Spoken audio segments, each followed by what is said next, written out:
Hello friends, welcome to my YouTube channel IAS Gate Wiz. इस video में Gupta and Gupta के engineering mechanics से question number 86 से लेकर 100 तक डिटेल में कंसेप्ट के साथ डिस्कस करूंगा। ये सीरीज का पार्ट 9 वीडियो है। पुरानी वीडियोस के लिए आप मेरे यूट्यूब चैनल पर जाकर देख सकते हैं और जिस भी क्वेश्चन में आपको फर्दर डाउट लगता है आप कमेंट सेक्शन में मुझसे डिस्कस कर सकते हैं। So let's start. इसमें पहला क्वेश्चन जो पूछा गया है that is the dimensions of centrifugal force की हमें डायमेंशंस बतानी है। तो सेंट्रीफ्यूगल फोर्स कब इंड्यूस होती है बॉडी में, ये देख लेते हैं। कभी भी जब हम बॉडी को रोटेट करते हैं या रोटेशनल मोशन देते हैं तो एक फोर्स हमारी बॉडी में एक्ट करेगी जो उसको आउटवर्ड डायरेक्शन में खींचने की कोशिश करती है और उसको बैलेंस करने के लिए उसके अपोजिट डायरेक्शन में एक हमारी फोर्स इक्विलिब्रियम में रखने के लिए बॉडी को एग्जिस्ट करती है। तो जो inside towards the axis of rotation act कर रही है वो हमारी सेंट्रीपिटल फोर्स कहलाती है और जो away from the axis of rotation act कर रही है वो हमारी सेंट्रीफ्यूगल फोर्स कहलाती है। तो जो हमारी सेंट्रीफ्यूगल फोर्स है, अगर इसको इस तरह हम समझ लें कि दिस इज द बॉडी जिसको हमने एक angular velocity omega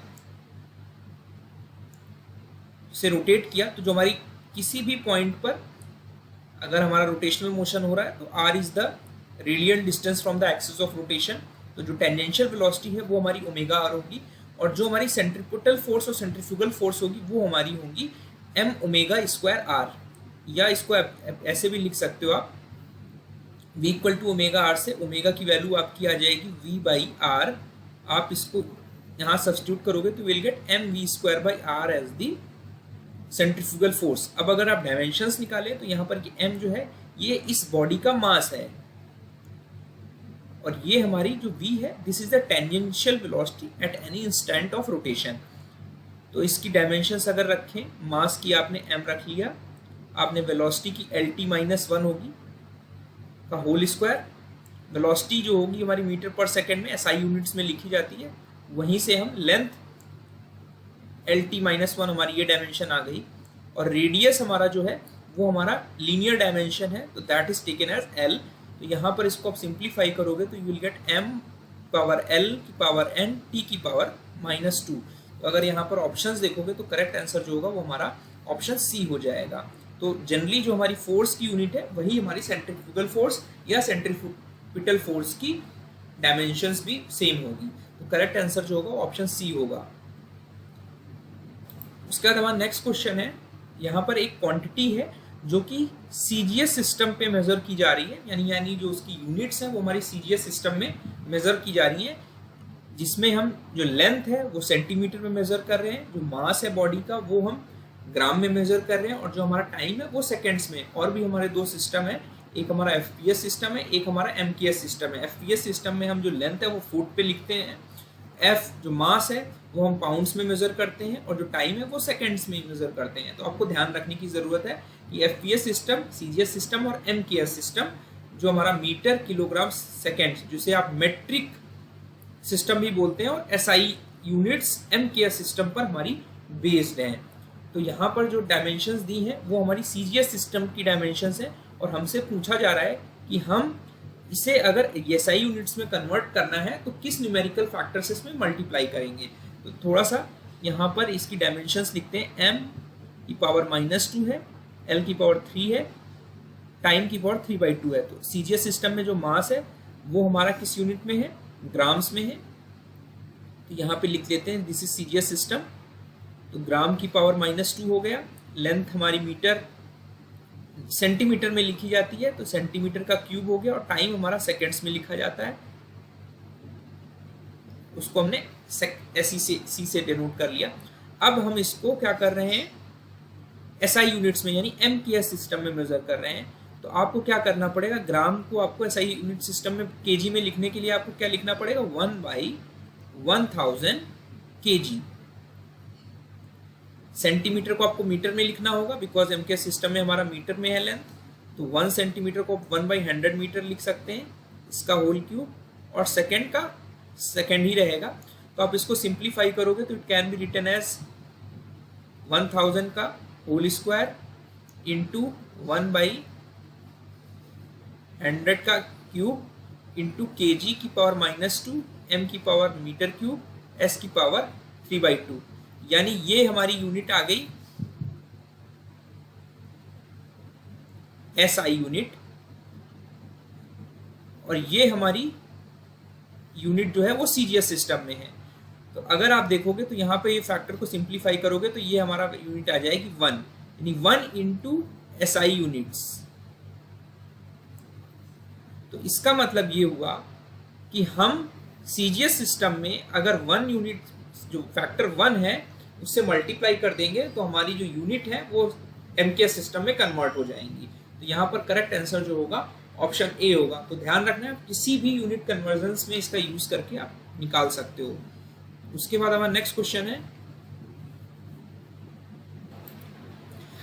the unit of rotational inertia of body in a CGS system.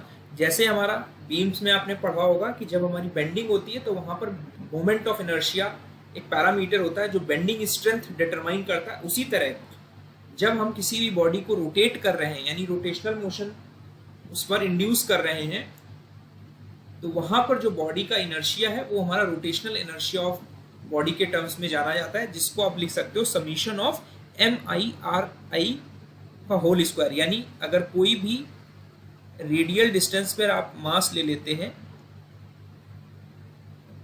ठीक है, और इसका यूनिट MI है at a radial distance of RI, तो जितने भी इस तरह के मासेस हैं जो एक्सिस ऑफ रोटेशन है जिसके अबाउट हमारी बॉडी रोटेट कर रही है, तो summation of MI/RI square is written as the rotational inertia of an object. तो आप देखेंगे कि यहाँ पर जो ये डिस्क है, बड़ी डिस्क है, इसमें मास अगर सेम है लेकिन हमारा जो मास का डिस्ट्रीब्यूशन है वो away from the axis of rotation है, तो इसका जो रोटेशनल इनर्शिया होगा वो इस सिलिंड्रिकल ट्यूब ज्यादा होगा।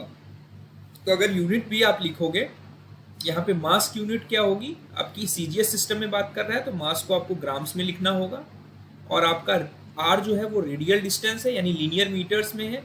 तो यहाँ पर CGS सिस्टम में लेंथ लीनियर डिस्टेंस को आप लिखते हो सेंटीमीटर्स में, तो आपकी यूनिट हो जाएगी gram centimetre square as the CGS system unit. अगर आपको यहाँ पे MKS में पूछा जाता तो इसकी यूनिट हो जाती है आपकी kg मीटर स्क्वायर। तो इस तरह के कंसेप्ट आपको, ये बेसिक कंसेप्ट है। यहाँ पर मैंने कुछ बॉडीज के कुछ एम्पेरिकल डेरिवेशन से बहुत सारे जो जनरल यूज के लिए एग्जाम पॉइंट ऑफ व्यू से इंपॉर्टेंट उन सभी का रोटेशनल इनर्शिया मैंने दिखाया हुआ है, ठीक है। यहाँ पे सिंपल पेंडुलम का जो रोटेशनल इनर्शिया है, hoop about normal axis, this is the axis of rotation, hoop about diameter होगा तो उसका हाफ हो जाएगा moment of inertia, sorry rotational inertia, ठीक है। किसी भी स्टिक को आप सेंटर ऑफ ग्रेविटी के अबाउट उसको रोटेट कर रहे हो तो उसका इस एक्सिस के अबाउट जो रोटेशनल इनर्शिया होगा 1/2 ml स्क्वायर होगा, अगर L हमारी लेंथ है। सॉलिड सिलेंडर का हाफ mr स्क्वायर होगा, और एक सॉलिड स्फीयर का हमारा 2/5 mr स्क्वायर होगा। तो ये कुछ आपकी टर्मिनोलॉजी जो पहले भी मैंने डिस्कस की थी, ये आपको ध्यान रखने की जरूरत है। तो यहाँ पर करेक्ट आंसर जो होगा ऑप्शन सी हो जाएगा। उसके बाद हमारा नेक्स्ट क्वेश्चन है, ratio of unit of force in gravitational system to that in absolute system. यहाँ पे जो दो ये सिस्टम है, ये हमारे जो यूनिट्स हैं स्केलर एंड वेक्टर क्वांटिटीज, उनको रिप्रेजेंट करने के तरीके हैं। जैसे हमारा CGS सिस्टम और MKS सिस्टम होता है, उसी तरह जो डायमेंशंस हैं वहाँ पर जब हम ग्रेविटी का इफेक्ट नहीं लेते हैं तो वो हम जनरली एब्सोल्यूट सिस्टम में बात करते हैं, जहाँ पर हम अपने फंडामेंटल डायमेंशंस जो हैं वो MLT के फॉर्म में लिखते हैं। जैसे सपोज आपकी जो फोर्स की यूनिट है, फोर्स में आप जो डायमेंशंस लिख रहे हैं MLT-2, ठीक है। तो यहाँ पर ये जो डायमेंशंस आप लिख रहे हो ये आपकी एब्सोल्यूट सिस्टम है, और जो ग्रेविटेशनल सिस्टम में आप यहाँ पर ग्रेविटी का इफेक्ट लोगे और जो आपकी फोर्स जो है वो M/G होगी। यहाँ पर जो मास है, यहाँ पर केवल आप मास ले रहे हैं, यहाँ पर आप जो फोर्स है that is equal to M/G। तो यानी ग्रेविटेशनल सिस्टम में आप G से मल्टीप्लाई कर दे रहे हो। तो अगर आप डायमेंशंस का रेशियो निकालोगे, अगर हम फोर्स का ही यूनिट ले लें तो यहाँ पर MLT-2 हो गया हमारा एब्सोल्यूट सिस्टम, जहाँ पर हमने ग्रेविटी का इफेक्ट नहीं लिया। लेकिन यहाँ पर ग्रेविटेशनल सिस्टम में हम M की जगह जो होगा फोर्स लेंगे और फोर्स की को कन्वर्ट करेंगे in terms of gravitational parameter, तो यहाँ पे M/G लेना पड़ेगा, यानी capital M/G into L minus two, कुछ इस तरह आएगा। तो ये डायमेंशन कैंसिल आउट हो जाएगी। तो आपका अगर रेशियो देखोगे ग्रेविटेशनल सिस्टम और एब्सोल्यूट सिस्टम का, तो ये सिर्फ जी बचेगा। तो हमारा करेक्ट आंसर जो होगा ऑप्शन बी होगा।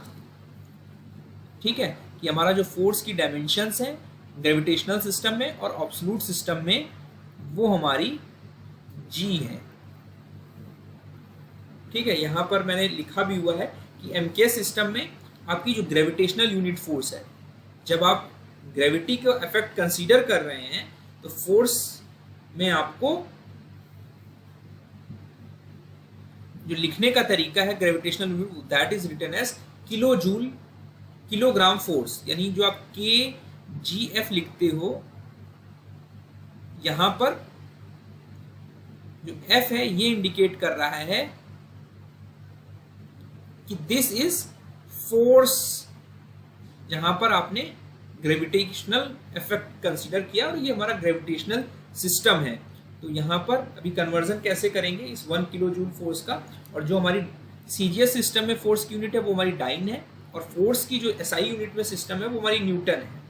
ठीक है, जहां पर आप एमएलटी माइनस 2 यूज कर रहे हो, जहां पे ग्रेविटेशनल इफेक्ट आप नहीं कंसीडर कर रहे हो। तो यहाँ पर करेक्ट आंसर ऑप्शन बी होगा। उसके बाद हमारा नेक्स्ट क्वेश्चन है, एक इक्वेशन दी हुई है और हमसे यहाँ पर पूछा गया है कि के की एसआई यूनिट्स क्या होंगी, और यहाँ पे G T M R V का जो सिंबॉलिक नोटेशन है वो दिया हुआ है। तो इसको हम के को रीअरेंज कर लेंगे, तो हमारी जो इक्वेशन बनेगी जी स्क्वायर टी पर 4 M R square V square. अब जो इनकी एसआई यूनिट्स हैं वो हम यहाँ पर रखेंगे। जी हमारा एक्सेलरेशन ड्यू टू ग्रेविटी है, तो एक्सेलरेशन की एसआई यूनिट्स में metre per second square unit होगी, इनटू टाइम की यूनिट हमारी सेकंड होगी, सेकंड की पावर 4 हो जाएगा। मास की जो हमारी यूनिट है वो हमारी एसआई यूनिट्स में केजी होगी, रेडियल डिस्टेंस की मीटर स्क्वायर होगी, वेलोसिटी की मीटर पर सेकंड का होल स्क्वायर होगी। तो आप इसको सिंप्लीफाई करोगे तो मीटर स्क्वायर सेकंड की पावर 4, सेकंड की power 4 divided by KG metre square into metre square upon second square. ये एस की पावर 4 कैंसिल आउट हो गया, ये एम स्क्वायर कैंसिल आउट हो गया। तो आपके पास जो यूनिट बची के की वो हमारी बची 1 upon K G meter square by second square. और ये जो हमारी यूनिट्स हैं पिछले वीडियो में मैंने बात की थी, ये हमारी एनर्जी की यूनिट्स है SI unit which is known as joule. तो आप इसको लिख सकते हो it is a inverse of joule, यानी जो के की डायमेंशन है वो हमारी एनर्जी की जो यूनिट है उसका रेसिप्रोकल है।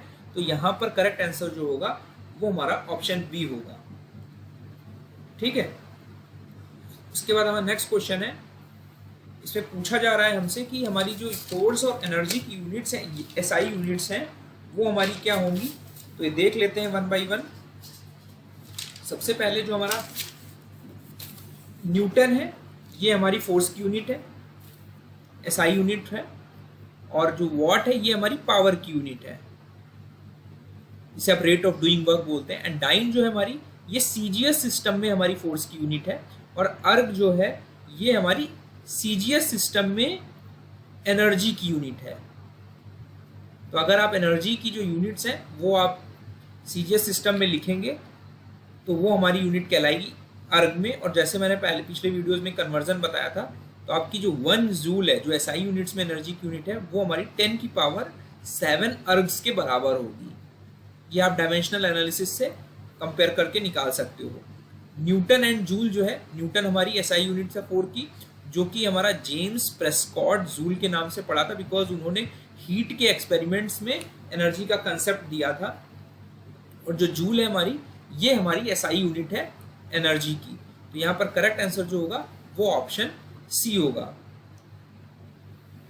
और यहाँ पर जो केजी वेट दिया हुआ है ये हमारा एसआई यूनिट्स नहीं है, बिकॉज एसआई यूनिट जो है वो हमारा एमकेएस सिस्टम है, और एमकेएस सिस्टम जो है वो हमारा एब्सोल्यूट सिस्टम पर बेस्ड है,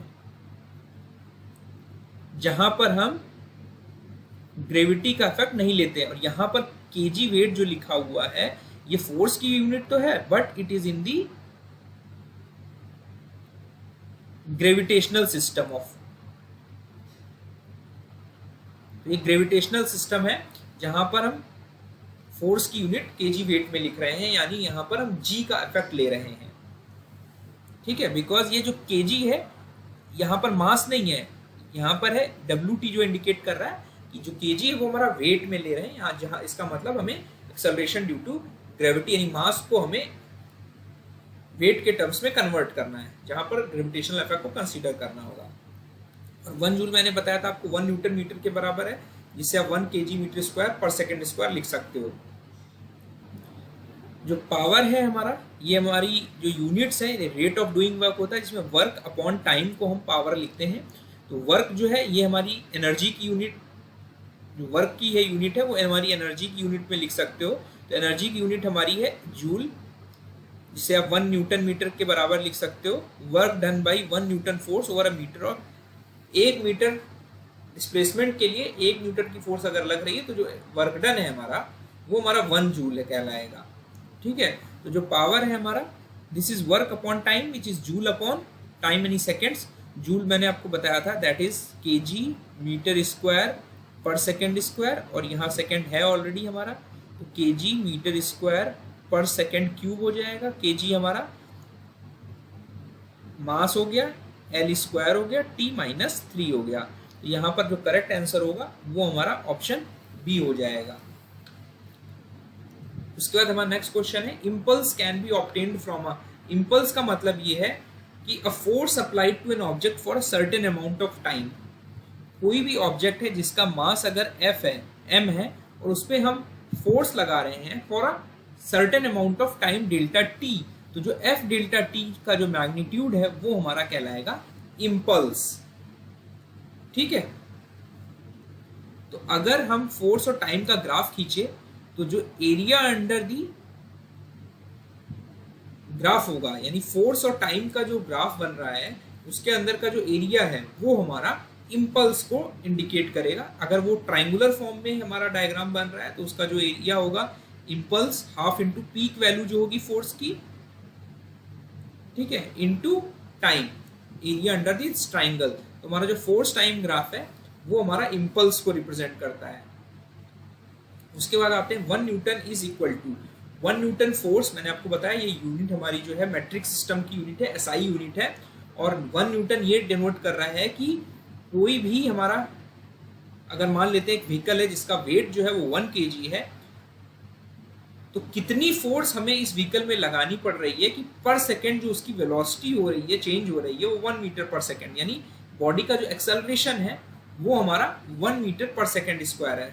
तो आप देख रहे हो कि 0 सेकेंड पे हमने लगाना स्टार्ट किया, 1 न्यूटन का फोर्स लगाया, तो वेलोसिटी जो है 1 kg मास की 1 मीटर पर सेकेंड से चल रहा था, और 1 सेकेंड के बाद उसकी वेलोसिटी जो हो गई वो हमारी 2 मीटर पर सेकेंड हो गई। तो जो चेंज ऑफ वेलोसिटी है पर यूनिट टाइम वो हमारा एक्सेलरेशन है, यानी एक्सेलरेशन 1 मीटर पर सेकेंड स्क्वायर हो रहा है फॉर 1 kg ऑफ फोर्स। अब यहाँ पर kg वेट का मतलब है कि हमें 1 Newton, this is absolute system, जहां पर हम MLT माइनस 2 यूनिट लिखते हैं, और हमें इसको ग्रेविटेशनल सिस्टम में कन्वर्ट करना है, बिकॉज kg जो है वेट में दिखा रहा है, it means we have to consider the effect of the gravity. तो अभी मैंने आपको बताया कि ग्रेविटी सिस्टम और जो एब्सोल्यूट सिस्टम है उसमें जो फोर्स का जो रेशियो है वो G के बराबर होता है। तो यहाँ पर हमें 1 kg वेट है यहाँ पर फोर्स, और यहाँ पर हमारी फोर्स क्या है 1 न्यूटन है, इन दोनों का रेशियो G के बराबर है। G की वैल्यू हमारी होती है 9.8, तो हमारा 1 न्यूटन जो है वो हमारा 1 kg वेट डिवाइडेड बाई 9.81 के बराबर होगा। तो करेक्ट आंसर जो होगा ऑप्शन डी होगा। उसके बाद नेक्स्ट क्वेश्चन है, which of the following is a scalar quantity. हमारी दो तरह की जो हमारी यूनिट्स हैं, क्वांटिटीज हैं, वो 2 कैटेगरीज में हम डिवाइड कर सकते हैं। पहली हमारी स्केलर क्वांटिटी है, दूसरी हमारी वेक्टर क्वांटिटीज है। स्केलर क्वांटिटीज हमारी वो क्वांटिटीज होती हैं जहां पर हमें सिर्फ उनको डिफाइन करने के लिए एक मैग्नीट्यूड चाहिए। सपोज अगर कोई हमारे पास एक क्यूबॉइड है तो उसकी जो वॉल्यूम है उसके लिए हमें सिर्फ एक मैग्नीट्यूड चाहिए डिफाइन करने के लिए। अगर इसकी वॉल्यूम डिफाइन करना है वहाँ पे उसका डायरेक्शन से हमें कोई मतलब नहीं। तो इस तरह की जितनी क्वांटिटीज हैं, length, area, volume, speed, mass, density, temperature, pressure, energy, entropy, work and power, these all are scalar quantities. And vector quantities वो हैं कि हमें इनका डिस्प्लेसमेंट या डायरेक्शन मीन्स इसका हमें डायरेक्शन चाहिए एक तरीके से। अगर हम ये कह रहे हैं कि हमारा कोई पार्टिकल मूव कर रहा है इतने वेलोसिटी से, तो उसको डिफाइन करने के लिए हमें डायरेक्शन भी चाहिए होगा। एक्सेलरेशन हो गया, डिस्प्लेसमेंट हो गया, डायरेक्शन हो गया, मोमेंटम हो गया, इलेक्ट्रिक फील्ड हो गई, मैग्नेटिक फील्ड हो गई, जिनको डिफाइन करने के लिए जिन क्वांटिटीज को उनका मैग्नीट्यूड भी चाहिए और उनका डायरेक्शन भी चाहिए। तो यहाँ पर आप देखेंगे कि मोमेंटम, टॉर्क और इम्पल्स, ये तीनों ऐसी डायमेंशंस हैं जहां पर हमें डायरेक्शन भी चाहिए, बिकॉज मोमेंटम में हमारी वेलोसिटी आ रही है, हमारी इम्पल्स में फोर्स आ रही है, टॉर्क में भी हमारी फोर्स आ रही है, जो कि हमारी वेक्टर क्वांटिटीज हैं। एनर्जी जो है हमारी, ये हमारी स्केलर क्वांटिटी है, जिसके लिए हमें कोई भी डायरेक्शन की डिफाइन करने की जरूरत नहीं है। तो करेक्ट आंसर जो होगा वो ऑप्शन ए होगा। उसके बाद हमारा नेक्स्ट क्वेश्चन है, if coefficient of static friction is μ1 और dynamic friction μ2, then from the experiment हमें रेशियो निकालना, यानी म्यू स्टैटिक और म्यू काइनेटिक का रेशियो जनरली क्या होता है वो हमें डिटरमाइन करना है। यहाँ पर मैंने एग्जांपल से समझाया हुआ है। स्टैटिक फ्रिक्शन तब है, सपोज कोई बॉडी इनिशियली हमारी रेस्ट पर रखी हुई है और जो कि हमारा रफ है, बिकॉज फ्रिक्शन हमारा तभी जनरेट होगा जब हमारा जो कॉन्टैक्ट सरफेस है वो उस पर रफनेस होगी। तो जब हम फोर्स लगाना स्टार्ट करते हैं, ठीक है, तो उस मोशन को इनर्शिया की वजह से उसको रजिस्ट करने के लिए फ्रिक्शनल रेजिस्टेंस डेवलप होगा, और वो बॉडी मूव तब तक नहीं करेगी जब तक हमारा जो फोर्स हम लगा रहे हैं वो फ्रिक्शनल रेजिस्टेंस से एक्सीड नहीं कर जाएगा। तो इस बीच में जब तक हमारी बॉडी रेस्ट पर थी, उस बीच में जो हमारा फ्रिक्शन रेजिस्टेंस जो डेवलप कर रहा है, उसकी वजह जो हमारा कोफिशिएंट ऑफ फ्रिक्शन है वो हमारा कहलाता है स्टैटिक फ्रिक्शन, ठीक है। और ये तब तक रहेगा जब तक हमारी बॉडी मूव करना स्टार्ट नहीं कर देती, यानी फोर्स हमारी एक्सीड नहीं हो जाती फ्रिक्शनल रेजिस्टेंस से। तो वो स्टेज जो होती है वो हमारी थ्रेशोल्ड ऑफ मोशन है, ठीक है। और जब वो मूव करने लगेगी, एक सर्टेन अमाउंट ऑफ फोर्स के बाद जब मूव करने लगेगी, तो ड्यूरिंग द मोशन जो हमारा कॉन्टैक्ट सरफेस पे जो हमारा फ्रिक्शनल रेजिस्टेंस डेवलप हो रहा है, वो हमारा जो कोएफिशिएंट ऑफ फ्रिक्शन होगा वो हमारा कहलाएगा डायनामिक या काइनेटिक फ्रिक्शन, जो कि हमारा मोशन को तब भी रेजिस्टेंस मिल रहा होगा जब बॉडी मोशन में होगी, लेकिन उस समय जो फ्रिक्शनल रेजिस्टेंस जो मोबिलाइज हो रहा होगा वो हमारा कम होगा स्टैटिक फ्रिक्शन से। तो आप ये कंक्लूड कर सकते हो कि म्यू के is always less than static friction. ये हमारा फ्रॉम द एक्सपेरिमेंट रिजल्ट्स देखा गया है कि स्टैटिक फ्रिक्शन हमेशा काइनेटिक फ्रिक्शन या डायनेमिक फ्रिक्शन से ज्यादा होगा। यहाँ पे ग्राफिकल तरीके से बेस्ड ऑन एक्सपेरिमेंट ये रिजल्ट टैबुलेट किया गया है।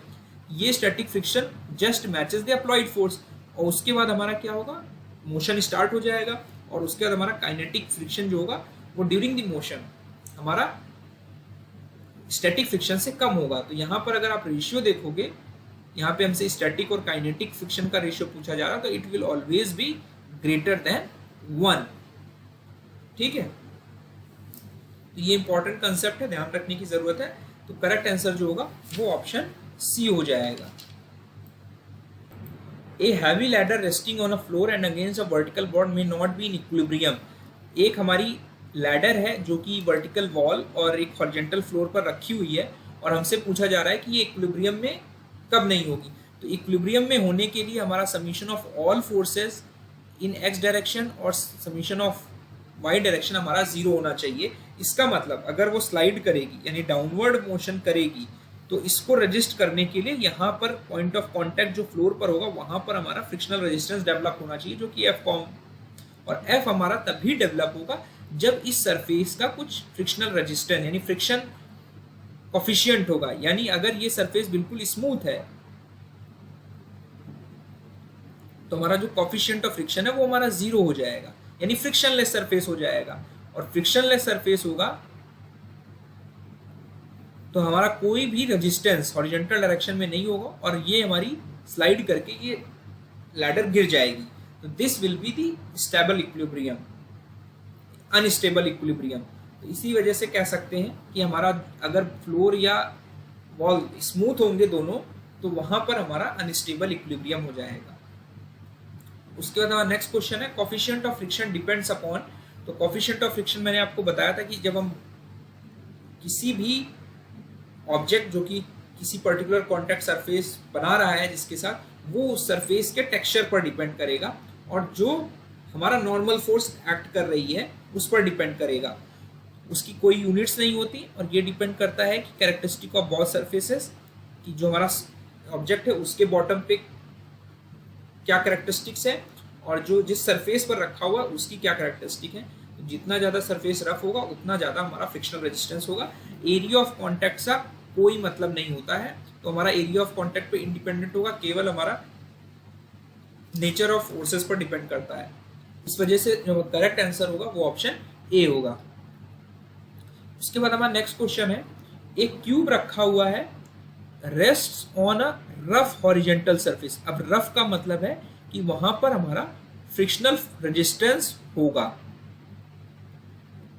ठीक है, यानी हमारा म्यू रोल प्ले करेगा जब हमारी बॉडी स्लाइड करेगी, ठीक है। तो coefficient of friction between the cube और सरफेस के बीच में हमारा म्यू दिया हुआ है, और बोला जा रहा है कि अगर क्यूब धीरे धीरे हमारा टिल्ट कर रहा है from horizontal by tilting the plane on which it rests, ठीक है, यानी अगर ये मान ले हमारा एक इंक्लाइंड सरफेस है, इसको हम धीरे धीरे टिल्ट करते जा रहे हैं ताकि ये जो हमारा क्यूब रखा हुआ है ये हमारा टिल्ट हो जाए।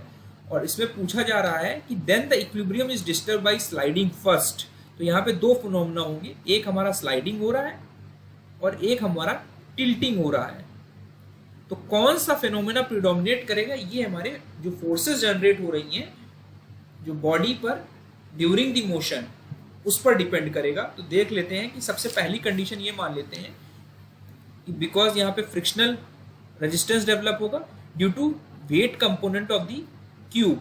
ये हमारा mg है, तो इसका जो कंपोनेंट होगा ये हमारा mg cos थीटा होगा, और in the direction of downward direction वो हमारा mg sin थीटा होगा। तो इस कंपोनेंट की वजह से ये बॉडी हमारी स्लाइड करेगी in the downward direction of the slope, ठीक है। तो इसको इक्विलिब्रियम में रखने के लिए कोशिश करेगा, मीन्स इसके मोशन को रजिस्ट करने के लिए फ्रिक्शनल फोर्स जनरेट होगी।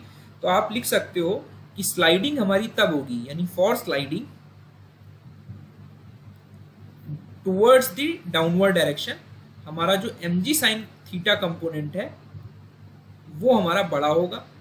इससे बड़ा होगा f की वैल्यू पे, और f की वैल्यू जो क्रिटिकल वैल्यू होगी यानी मैक्सिमम वैल्यू होगी वो हमारी डिपेंड करेगी कि हमारा जो म्यू मैक्सिमम है, यानी जो coefficient of friction fully mobilize हो गया है, म्यू इंटू n, यानी जो हमारी कॉन्टैक्ट सरफेस पे जो नॉर्मल फोर्स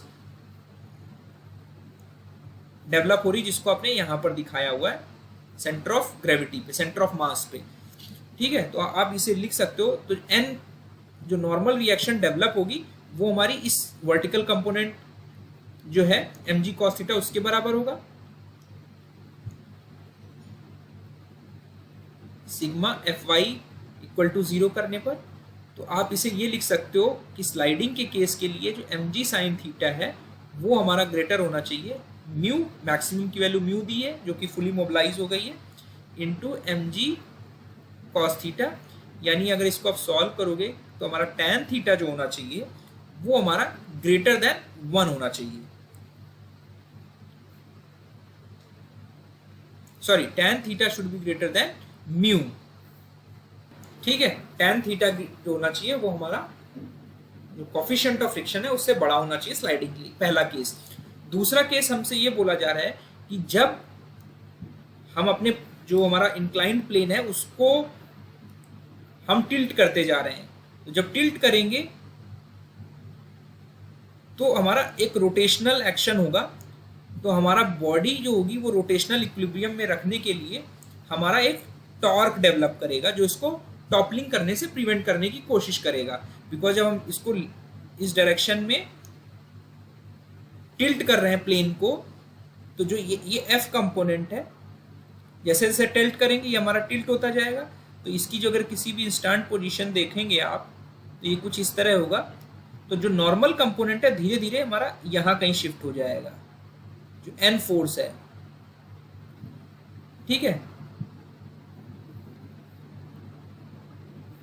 तो ये जो एफ फोर्स है ये हमारा रोटेशनल एक्शन कॉज करेगी। तो एक तरीके से आप लिख सकते हो कि F into A by two जो होगा वो हमारा N into A by two होगा for rotational equilibrium. A is the dimension of the cube, ठीक है। यानी रोटेशनल इक्विलिब्रियम के लिए रोटेशनल इक्विलिब्रियम के लिए हमारा F जो है वो हमारा n के बराबर है। अब अगर हम ये मान लें कि हमारी टिल्टिंग हो रही है, टिल्टिंग होने के लिए क्या होगा, हमारा जो ये फ्रिक्शनल फोर्स है इसकी वजह से जो रोटेशनल इफेक्ट है वो हमारा नॉर्मल फोर्स से ज्यादा हो जाएगा। और यहां पर क्वेश्चन में पूछा जा रहा है कि हमारी स्लाइडिंग होगी, तो इसका मतलब हमें F is less than n लेना है। Because F is greater than n हो जाएगा तो टिल्टिंग हो जाएगी। स्लाइडिंग के लिए F is less than n लेंगे। F हमारा क्या था क्रिटिकल कंडीशन के लिए, mg साइन थीटा था, और नॉर्मल फोर्स हमारी क्या थी, mg cos थीटा। तो यहां पर क्या आ जाएगा स्लाइडिंग के लिए, हमारा जो tan थीटा है वो हमारा 1 से कम है। अब अगर आप इस इक्वेशन के साथ कंपेयर करोगे वैल्यू कि हमारा म्यू जो होना चाहिए वो tan थीटा से कम होना चाहिए, और tan थीटा जो वैल्यू है वो 1 से कम है, तो यानी हमारा जो म्यू है वो हमारा 1 से कम होना चाहिए फॉर द स्लाइडिंग केस। ठीक है, तो यहां पर हमसे स्लाइडिंग पूछी जा रही थी, तो हमारा जो कोफिशिएंट ऑफ फ्रिक्शन है वो 1 से कम होगा, तो हमारी जो टिल्टिंग की बजाय हमारी स्लाइडिंग होगी इस क्यूब की। तो करेक्ट आंसर जो होगा वो ऑप्शन सी होगा। इसके बाद हमारा लास्ट क्वेश्चन है इस वीडियो का, a rope is wrapped twice around a rough pole with a coefficient of friction half. मतलब 0.5 कोफिशिएंट ऑफ फ्रिक्शन है हमारा। अगर हम किसी वायर को रैप करते हैं, वायर यानी रोप को रैप करते हैं, रैप का मतलब है कि ये अगर हम कोई सर्कुलर पोल मान लें, उसका क्रॉस सेक्शन है, तो उसके हमने यहाँ पर मैंने एक ही रैप दिखाया हुआ है। यहाँ पर क्वेश्चन में 2 बार दिया हुआ है कि आपका एक बार कुछ ऐसे है और एक बार दोबारा ऐसे है। ठीक है, और हमसे बोला जा रहा है कि जो फोर्सेस एक्ट कर रही हैं, एक एंड पे हमारा यहाँ पर TA जो है मान लेते हैं F1 है, और दूसरी फोर्स जो TB है उस पर हम धीरे धीरे उस फोर्स को बढ़ाते जा रहे हैं। इस तरह बढ़ाते जा रहे हैं कि हमारी जो रोप है इस सर्कुलर कॉन्टैक्ट सरफेस पर स्लिप होना स्टार्ट हो जाए। ठीक है, तो ये एक रिलेशनशिप आपको ध्यान रखने की वजह इक्वेशन है कि जो रोप है हमारी वो स्लिप ना करे, तो दोनों रेशियो जो फोर्सेस के रेशियो होंगे वो आप लिख सकते हो। जो ग्रेटर फोर्स है, बिकॉज ये फोर्स आप इंक्रीज करते जा रहे हो, तो जो ग्रेटर फोर्स होगी किसी भी पर्टिकुलर इंस्टेंट पे F1 से ज़्यादा हो जाएगी, तभी हमारी स्लिपिंग होगी। तो F2/F1 जो होगा वो e की power minus of plus of mu theta होगा। ठीक है, यहाँ पर जो TB है वो हमारा यहाँ पर लेस फोर्स है एज कंपेयर टू TA। ठीक है, यहाँ पर F2 is greater than F1 है, तो ये इसका रेसिप्रोकल होके e पर माइनस म्यू थीटा होगा, और थीटा हमारा वो एंगल होगा जो पॉइंट ऑफ कांटेक्ट पर सेंटर पर जो हमारा एंगल सबस्टेंड कर रहे हैं, point of contact of rope along the pole. Because अब यहाँ पे 2 राउंड्स पूरी तरह से रैप्ड हैं, तो जो थीटा होगा वो हमारा एक तरीके से 2 पाई के बराबर हो जाएगा। ठीक है, और म्यू हमारा कितना दिया हुआ है, ऑलरेडी हाफ दिया हुआ है, तो F2/F1 जो होगा वो आपका हो जाएगा ये 2 पाई इंटू 2 होगा, बिकॉज 360 डिग्री इंटू 360 डिग्री होगा। तो आप इसे लिख सकते हो 1/2 इंटू 2 पाई इंटू 2, यानी e की पावर 2 पाई रेशियो होगा हमारा। ये रिलेशनशिप आपको ध्यान रखने की जरूरत है। करेक्ट आंसर जो होगा वो हमारा ऑप्शन बी होगा। आई होप मेरा वीडियो आपको पसंद आया होगा। इस तरह की वीडियो फर्दर बनाता रहूंगा। Thank you.